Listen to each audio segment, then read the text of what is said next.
Welcome to Amplify, the personal brand entrepreneur show. Today on the show, Bob is speaking with Nicole Baldinu. But some of the best webinars I've been on, I've seen the same content, just delivered better. They've paid attention to the questions, they've paid attention to the chat, and so they're able to answer and address those pain points and their audience's needs because they're tweaking, they're refining their content based on delivering the same content. Some of the things are like, it could be a plus, it could be a minus, but yeah, I'm just trying to think now. Oh, there's so many great tips. I don't know if those are helpful so far. Hi there and welcome back to Amplify, the personal brand entrepreneur show. My name is Bob Gentle, and every week I speak with incredible people who share their secrets to building, marketing and monetizing their expertise, intentionally growing a unique personal brand and the mindset you need for your business to grow and thrive. If you're new to the show, then while you still have your device in your hand, then hit the subscribe button. That way you won't miss a single episode. And if you are a regular listener, then consider sharing this show with just one person. It's the very best way you can help the show grow. So this week, my guest is the producer of one of the most prolific podcasts I know, co-founder of 2 Saas products I'm very excited about, and still finds time to launch a new podcast. Prolific doesn't even begin to describe Nicole Baldinu. Nicole, welcome to the show. Hey, Bob. Thank you so much. Really happy to be here. For the listener who doesn't know anything about you, you have a lot going on. Could you maybe just start by telling us a little bit about who you are, where you are, and the kind of work that you do? Sure. So I am based in Sydney, Australia, which is my hometown. I was a high school teacher for over 12 years, which took me, interestingly, away from Sydney to places like Japan and Dubai, where I taught, for a number of years before I decided to leave teaching and begin my next chapter. And that took me to New York to study film. Yeah. No, carry on. There's clearly more. I was about to jump in there, but I know there's more. So we need to get to the exciting bits. All good. Yeah. So I left after 12 years of teaching, went and did a very short film course in New York, did a bit of freelancing. I didn't do that for too long. I was also settling into a new romantic relationship with my now husband and co-founder, Omar Zenhome. Soon after, he asked me to team up with him on a project that he was working on and I was thinking about, and it was the $100 MBA.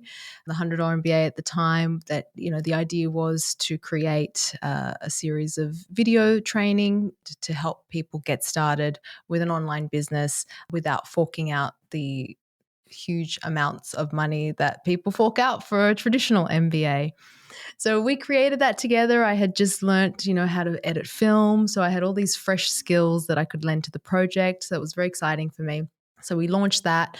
And then it was about 8 months later that, the $100 MBA evolved and we launched the $100 MBA show podcast, which you referred to earlier on. So that's been going 8 years strong, 2,000 episodes plus.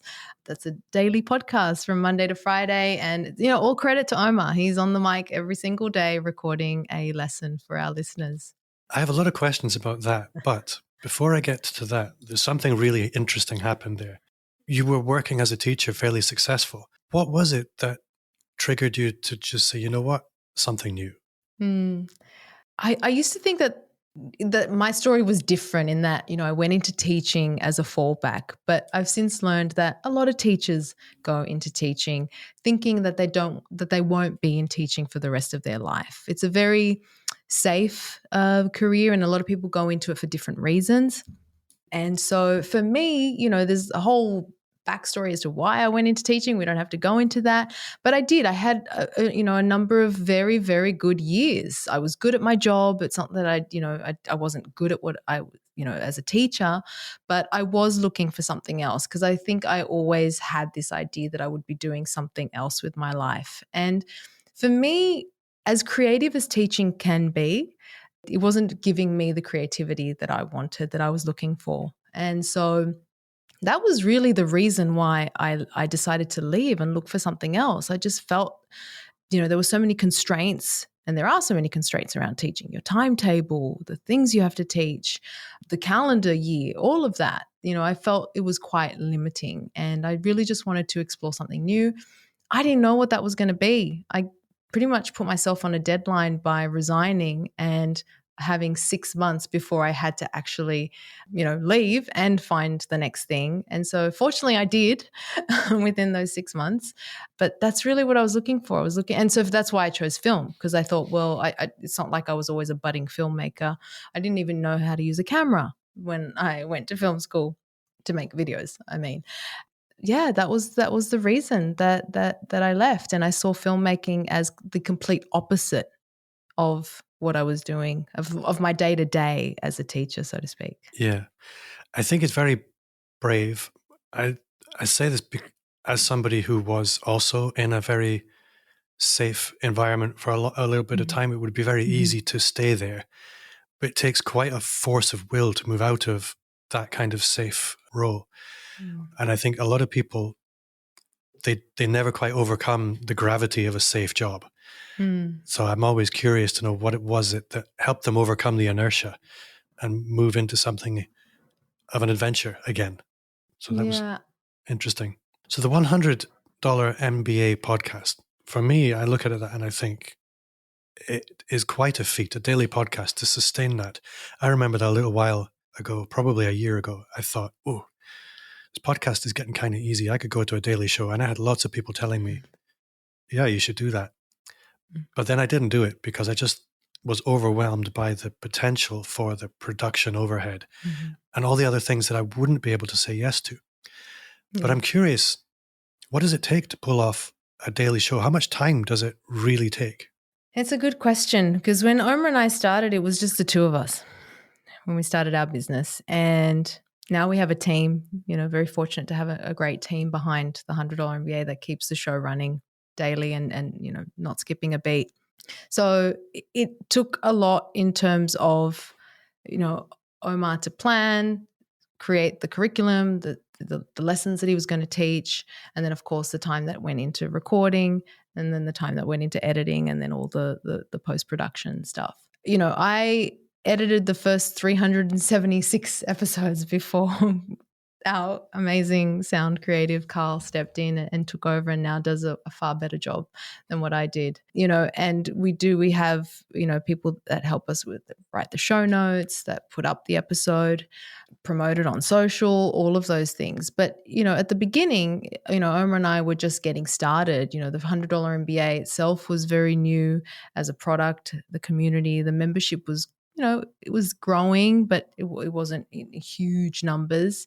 We didn't have Webinar Ninja as a product, as an offering yet. So, it was just really us just working every single day for hours, whether it was recording and then editing, doing all of that. So it does take a lot. The format of the show is a short format. It's lesson based. So it's not, usually more than 15, 20 minutes of content. But still, there's a lot that goes into the editing of that. So I've never tallied up the actual hours, but of it now, of every single team member that works on the show. But I'm sure it's a significant amount.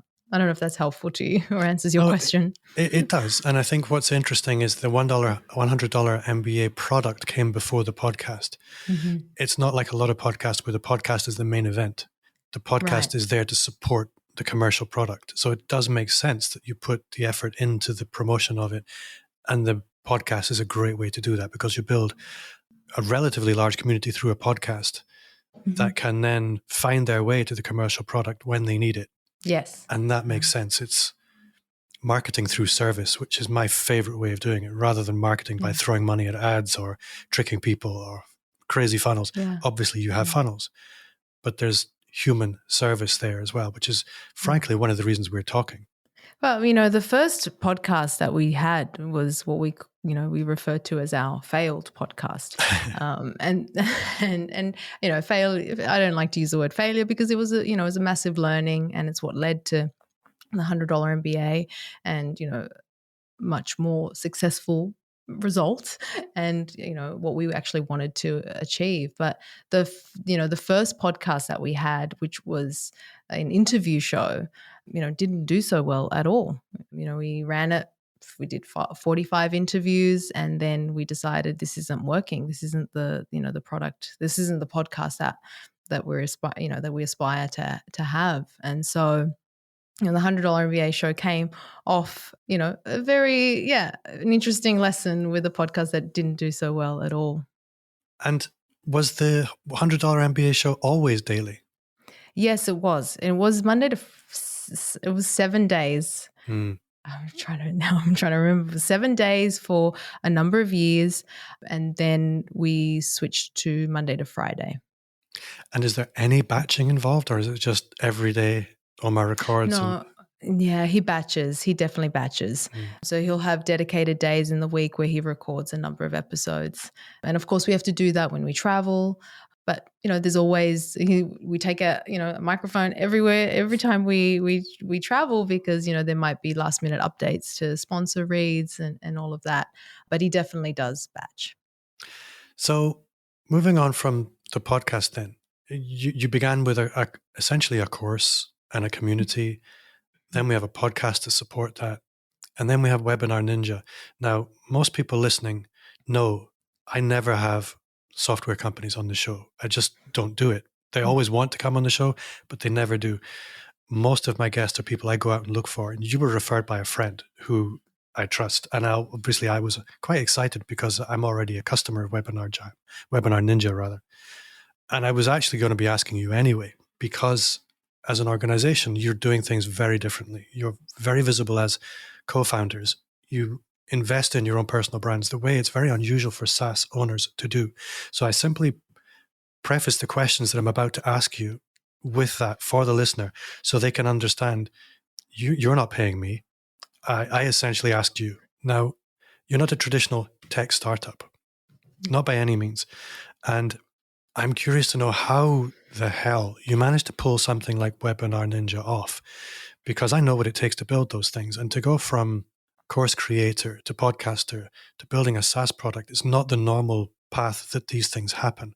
So how did it happen? So when we launched the $100 MBA and we were trying to get members into the community, at the start, we did the whole launch sequence and created a buzz and all of that, which was very new to me at the time because I was fresh from teaching and new to the world of business. But, we got all these members in, and then the numbers started to kind of plateau, as they do. And so Omar started running webinars to get more members into the $100 MBA community. Teaching was something that came naturally. He's also a teacher as well. And so teaching on a webinar was a very natural kind of transition to, sharing more knowledge, more information, offering something of value, and then encouraging people to sign up to the $100 MBA. So he was running webinars by putting a whole bunch of tools together. I don't even remember all the tools that he was putting together, but they were literally different pieces of software and plugins and chats and all of that. And, he was spending a significant amount of time putting all those tools together. We're talking 2014. And I think at some point he got a freelance developer to help him kind of he had a little bit of coding skills, just very, few coding skills. And he put something together. He got a freelance developer to help him out as well. And he put together a very simple plugin that was used to run those webinars. And it was on one of those webinars that somebody asked, what are you using to run webinars? Because again, it's 2014. There's not that many solutions out there. GoTo was kind of the big kahuna in the industry at the time. And so somebody asked, what are you using to run this webinar? And he said something I've just put together. And somebody asked, can we buy it? Can I buy it? And so that's where the idea came from. And soon after, like he did with the $100 MBA, he approached me and said, I've got this idea for, a webinar solution, because this is taking way too long every single week. I believe in webinars, just like we believed in podcasting as a way to build an audience, as a way to teach and to deliver value. He saw the potential of webinars. And that's where the idea for Webinar Ninja came from. Let's build a tool that, we can use and that seems to be something that other people are interested in as well. Now, it's still just the two of us. There's a freelance developer just, contracted for just a temporary gig. So we didn't have anything really to start this company with. And so we pre-sold Webinar Ninja. He designed some mock-ups in Photoshop. This is what it's going to look like. This is what it's going to be. This is what it's going to do. This is how much it costs. You can get access lifetime. And if you buy now, and then we'll deliver the product in about 6 months, I think we said. And so we pre-sold Webinar Ninja. With those funds, that's what funded the first developer and the first version of Webinar Ninja back in 2014. That makes sense. 2014, I'm thinking back to then, there really wasn't very much. It was GoToWebinar. Nobody'd heard of Zoom. Zoom wouldn't have had a webinar capability then anyway. No. And what I love about it now, because I did a lot of due diligence when I picked my webinar platform. On the one hand, it's very simple. And on the other hand, it has everything you need and nothing that you don't. And the price point, again, this does sound like blatant promotion, but I'm a canny Scot. And the price point is awesome for somebody who just wants to get a foot onto the ladder with webinars, because I don't know why people make it so expensive. Is there something inherently expensive in being a webinar provider? Well, there are costs. There are definitely costs it's live streaming. There are servers. There's the hosting. We handle the hosting. So there are significant costs. And as I learned, building a software company, engineers are also very costly hires as well. So there are significant costs. But, and I really appreciate that that you're very transparent, and that, I do feel like we've always been very fairly priced, and maybe that's just something. Yeah. I don't want to over-egg it, obviously. Now, when it comes to webinars, this is a question I wanted to ask you probably more than I've wanted to ask anyone a question for a long time, is when you're in a position where you can watch lots of people running webinars, you'll see a lot of people, I'm going to say fail, but like you described earlier, you have to fail in order to learn what works. Yeah. But you'll see a small number of people just killing it. They're flying. And from the perspective you've had of being able to look over all of these different people running webinars, you must have an insight into what makes them really, really work, and what people consistently do to lead to tripping over their own feet. So what are the key ingredients to making a webinar really work? Yeah, it's such a great question. There's a few things. There's a few things that go into a really great webinar. I think, first of all, the host has to care. And I know this is going to sound very like, of course, but that willingness and care factor has to be obvious. And there's many ways you can do that, by engaging with your audience, with your attendees, by taking the time to answer questions.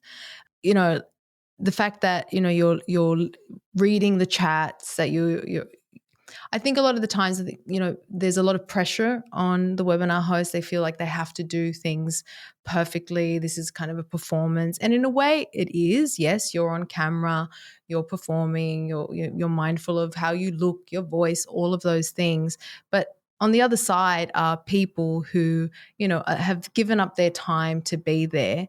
And the fact that you're engaging with them and that you show that you care, I think is huge. And sometimes it's interesting, like sometimes one of the things that do trip people up is they do care so much that they want to stuff their webinar with huge amounts of information and really jam-pack it with value, which comes from a good place.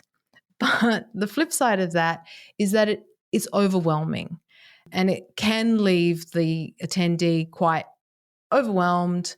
Like, I've just got more things to do now after I've watched this, which can go both two ways. But so definitely, some of the things that we teach, that, you want to keep it tight, and you want to keep it like less is more, really, in the case of a webinar, so that people really do walk away. The focus is that, as your intention as the host, is that they walk away being able to do something right away, apply what they've learnt, without that sense of overwhelm. it's surprising how many webinars I'll have attended where the content is the same, but it's just been really refined. The host has taken the time. You don't have to create a brand new webinar every single time. Like, I think there's that pressure to, like, it's got to be new, it's got to be fresh. But some of the best webinars I've been on, I've seen the same content just delivered better. They've paid attention to the questions. They've, paid attention to the chat. And so they're able to answer and address those pain points and their audience's needs because they're tweaking, they're refining their content based on delivering the same content. It's kind of, some of the things are like, it could be, a plus, it could be a minus, but yeah, I'm just trying to think now. Oh, there's so many great tips. I don't know if those are helpful so far. No, those are really helpful. I think one question I wanted to ask you was about repetition. That I see some people who I know are actually selling through their webinars, essentially running the same webinar again and again and again and again. And do you find that actually this is something that I've often felt, and people have told me, but it's still anecdotal, that when you run a webinar for the first time, it's very likely to fail. And it's only part of the power is getting people to the webinar and actually running the webinar, but there's also a part of the power of the webinar is being seen to be running the webinar on a regular basis. Positions you as an expert, which gradually over time leads to more people coming to the webinar. Is that something that is a real thing, or is that just in my head? Well, no, I mean, the fact that the more, the webinars do provide you with that opportunity to be seen as the expert, because, by nature, it's something that you can scale it, like it's compared to doing a real live in-person event. The fact that you can reach so many people in different time zones means that you can be more visible, you can be more present, you can be seen more frequently. So there's definitely value to, to showing up and yeah, the more you do, the likelihood, the better you'll get as a host, and, the better your content will be. And yeah, I mean, people should show up if you've done the right promotion and all of that. So one of the things you mentioned a moment ago was coming to your podcast with an attitude of service rather than from an attitude of selling. And let's assume somebody's managed to get over themselves and forget about, I'm worrying about how I'm looking, I'm worrying about how I'm sounding, I'm worried about how I'm selling, and they manage to actually show up and just run a great webinar and allow their natural charisma to shine through rather than letting all these hang-ups get in the way of it. The other thing that is often a hang-up for people is what happens if nobody shows up? What happens if there's only 5 people there? What's your perspective on webinars with low numbers of people? I get that. I get that that's a real fear. I know that our first webinars had less than 5 people, maybe 5 people one time, then 6, then 7. I get it. It's a real fear.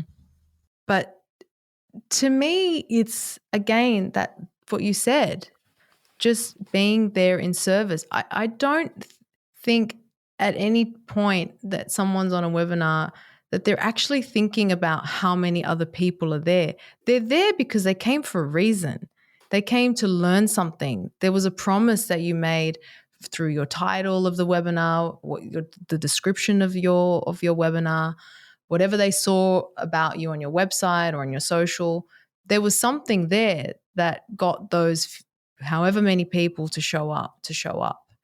And so focusing on that, I mean, those people are there to hear from you.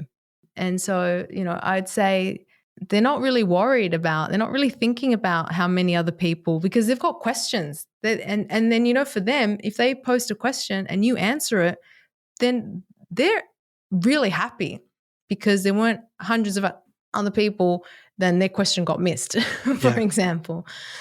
I know from my experience, I actually really enjoy going on a webinar where there's not very many people for exactly that reason. You can get attention. It's almost like a private consultation. Those are my favorite webinars. I think as well, with a good webinar platform, Webinar Ninja included, they don't know. It's only you that knows. And that for me was a mind-blowing moment when I finally realized that and managed to let myself relax into it.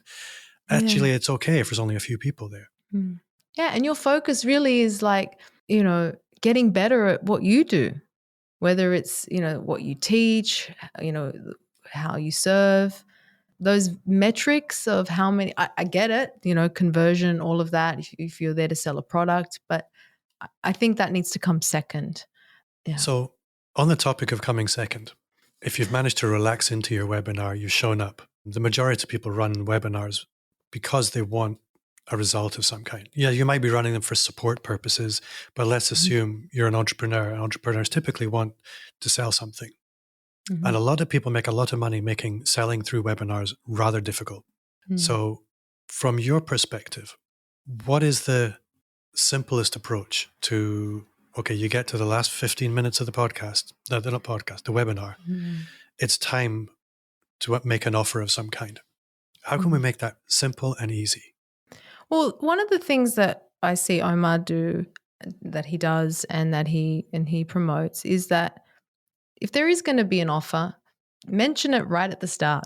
Get it right out of the way from the very beginning. It's always great to have an agenda slide to let people know what's going to happen on the webinar. Most people want to know, like, hey, how long are we here for? How long is this going to go for? What are we going to cover? Yes, they might have read the registration page, but it's good to this comes from teaching days, right? This is what we're going to do today.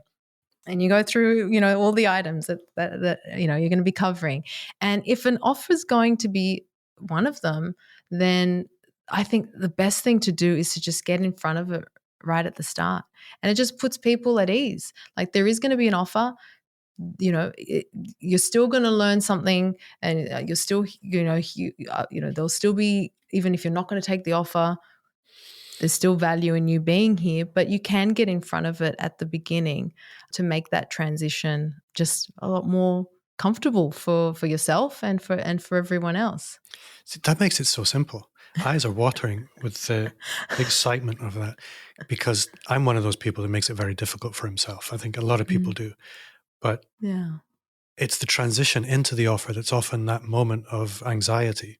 But actually putting it right as the very first slide, at the end, there will be an offer. All the tension's gone. I love that. Yeah.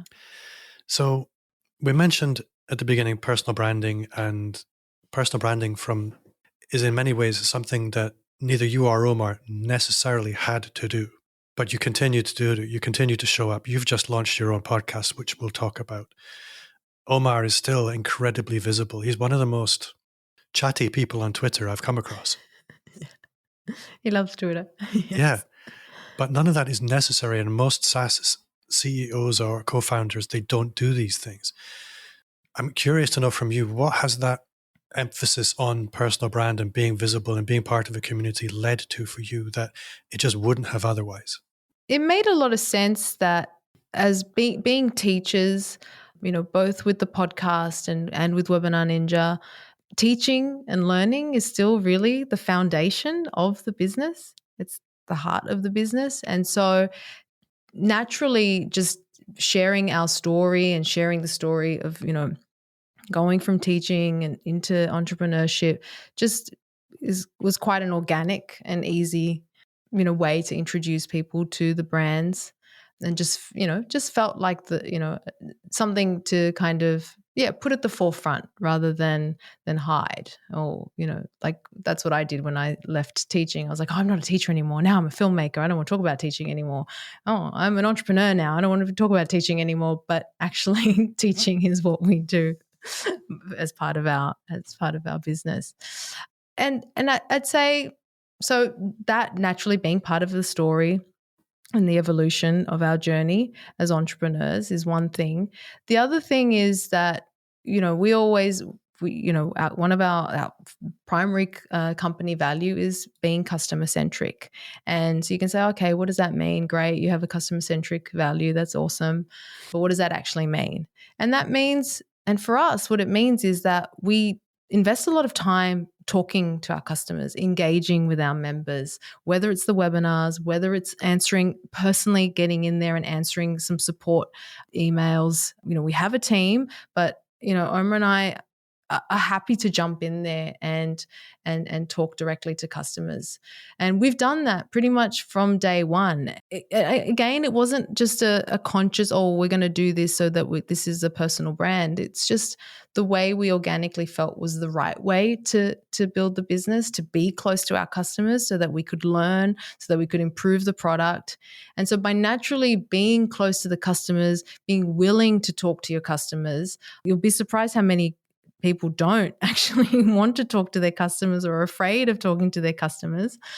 By doing that, then you become more known to your customers. They know who you are. You know, it's funny because Omar is the one who does all the sales webinars, and I'm there in the chat. And it's been like that for years. And yet when some of our members come in and greet us, it's, hey, Omar and Nicole. They just know that we're both there. And I just feel that has come from investing in our customers, in talking to our customers and really listening to them and being there. So I think that's where, I think listening to you there, I was reminded, I went to Social Media Marketing World in San Diego last March, and the listeners probably bored of hearing about this. Sorry. But Mark Schaefer... I lived in San Diego and I've never been to Social Media Marketing World, so you can tell me all about it. That's ridiculous. Mark Schaefer gave a talk about something. I can't remember what it was. Sorry, Mark. But he did talk about sort of Web3 and the new economy and things like that. Mm-hmm.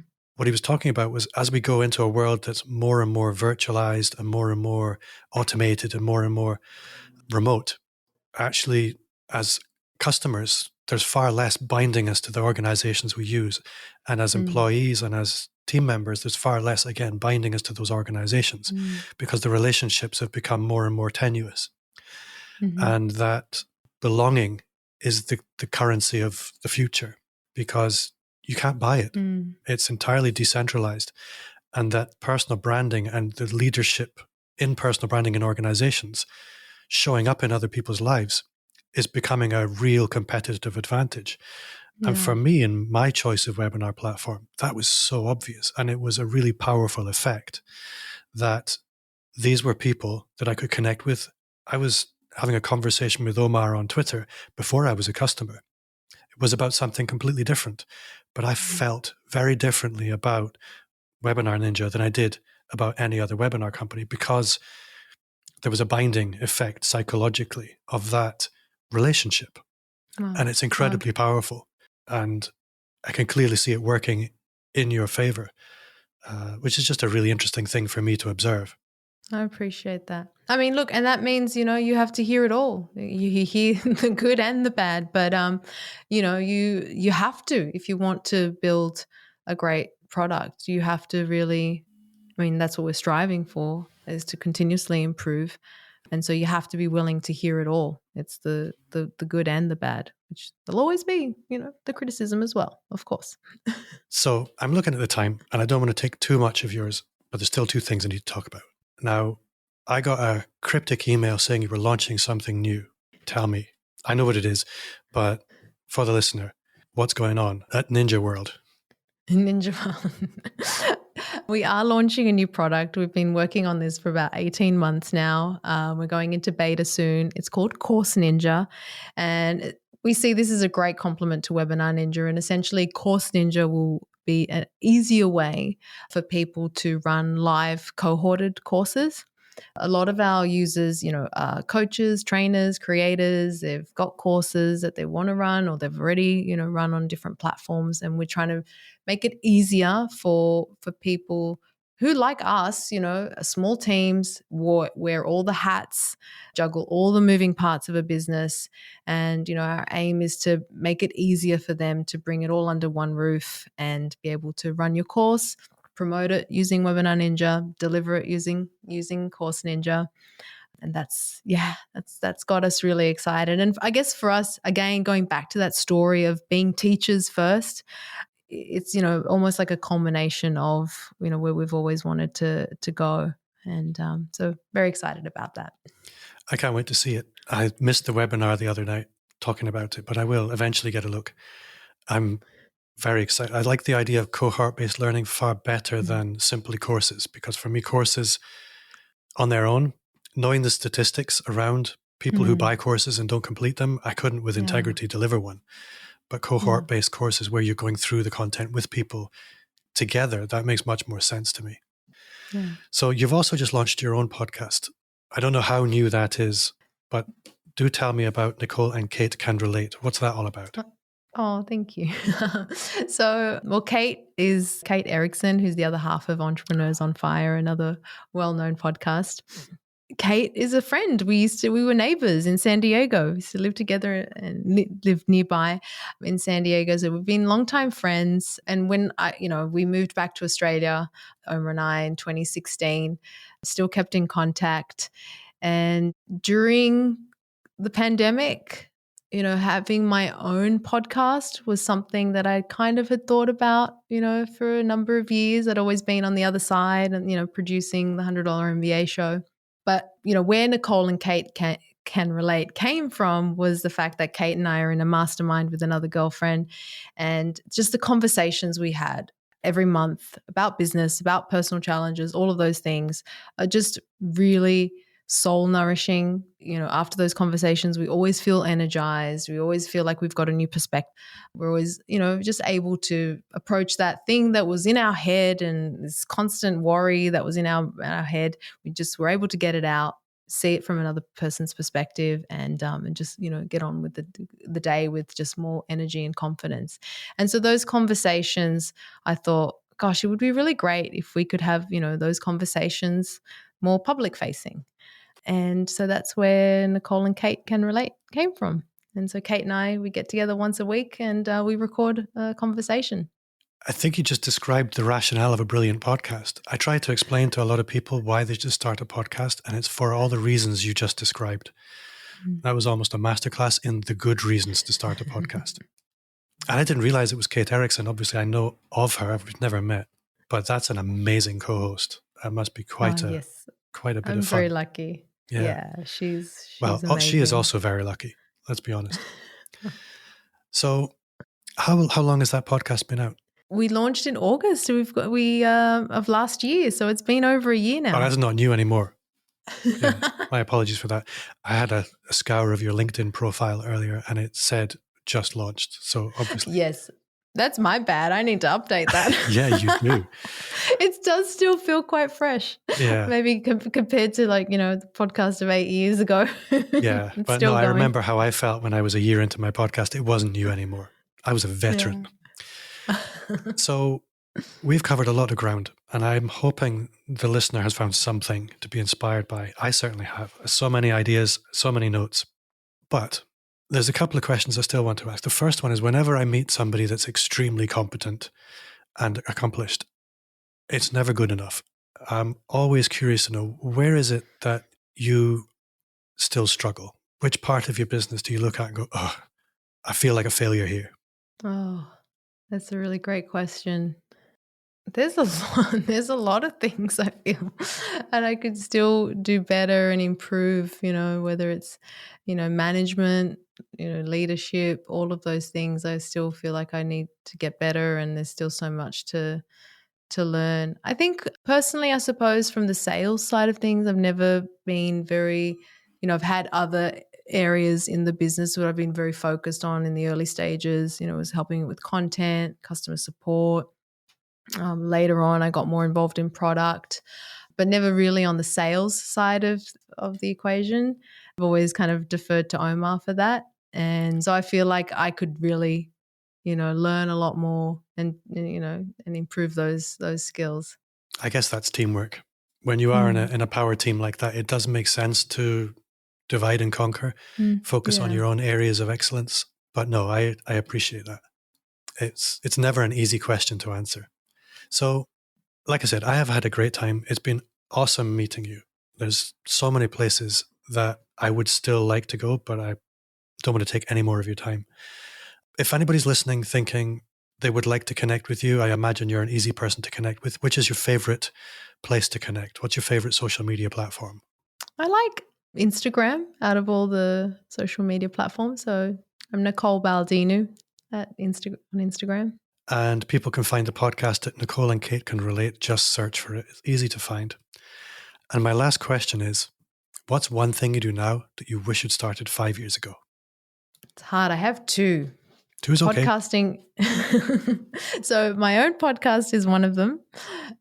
It's just been so much fun. So, it's so rewarding, and I'm sure you can relate. So that's definitely one. And I guess related to this, because I do see podcasting as, a way to refine and hone your communication skills. I only recently, the last couple of years, started journaling and writing more. And I think that's a really great skill that, anyone and all of us should really, work on. I have a lot of questions just around that, but I'm not going there just now. Nicole, it's been great fun. Thank you so much for your time. If it's all right, I'd quite like to have you back sometime and we can talk about your own podcast and some other stuff some other time. But for now, thank you so much for joining me. Oh, thank you so much, Bob. I had a really great time talking to you. You're very easy to talk to. And this time really flew by.